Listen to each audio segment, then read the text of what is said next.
This is Travis Newsom. In a previous video, I talked a little bit about the automatic block hand when playing 9-rock domino. And today I want to share with you what the automatic block looks like and how the hand is to be played.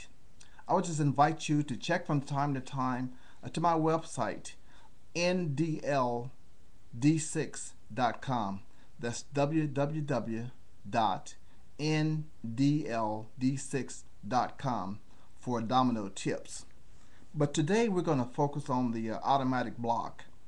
So often when a person pick up a hand playing 9-rocks, they don't even recognize the fact that they have an automatic block, and sometimes as a result they will miss it, and then sometimes strictly by luck they'll back into that block, or they'll get the block without even knowing that they had it from Jump Street.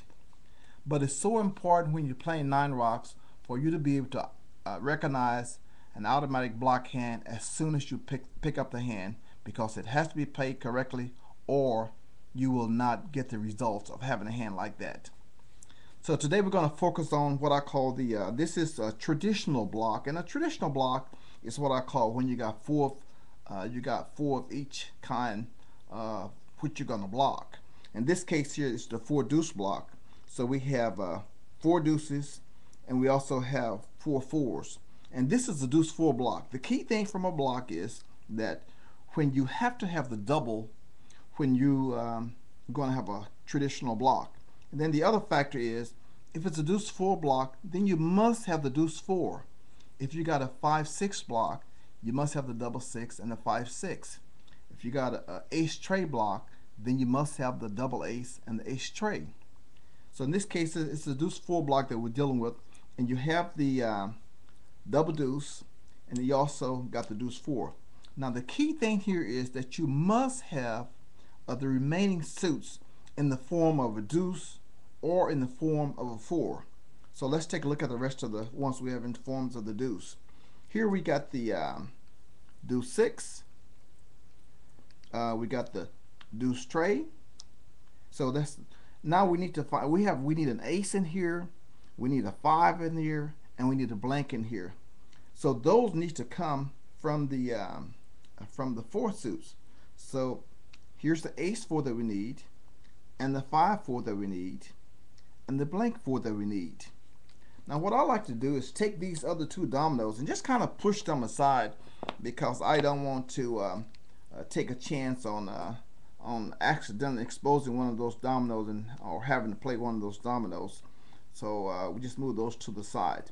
Now you start off naturally with the double deuce because you have a deuce 4 block. This is the key bone here when you're going to do a block. So this person here has the 5 deuce. So I have all the dominoes turned up just for the sake of saving time. That's why I have them all turned up.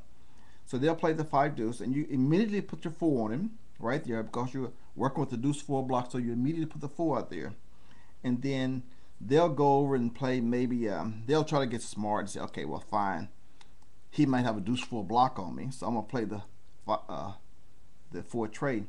Hey, that's not going to help him any. So you go again. Once again, you put up the deuce one more time there. Now he's going to go to the boneyard and draw. Oh, no, I'm sorry. He still has to play, so he'll play the blank deuce. And once again, you got to put the 4 there. You got to put the 4 there so that you can make sure that you keep on with the strategy that you're going for. And so this time he'll say, well, I better pay this double 4 this time because I may not get another chance to play it. So what his thinking is. And so what you'll do is go back out and turn them deuces one more time. And he's going to go to the boneyard and pull this deuce here. He's going to take a nickel. And then one more time, you put the 4 out there. And he has 1 play left. He can play the 6-4, but then you will actually block the game with the 6 deuce. And remember, these are your 2 bones left from your block. Your opponent has to go over and draw all of the rest of these dominoes. So now you would actually get all these points out of his hand because you were able to block the game. And that's the importance of recognizing an automatic block, because it can be very rewarding at the end of the hand. The key thing is doing an automatic block, you got to have the double, and you got to have the bone, the combination bone that you're trying to block it with. So that's how you play an automatic block hand. If you got some questions, feel free to contact me, or I suggest you just look at this video over and over so you can get this down. I was talking with a player out of Houston, and he was shocked that someone would always beat him, and they would always have these block hands. And when he learned how to do an automatic block, he said, "Oh, so that's what's been happening to me." I hope you've gotten something from this today. Please feel free to share your comments, and if you got something specifically you would like for me to cover, please request that.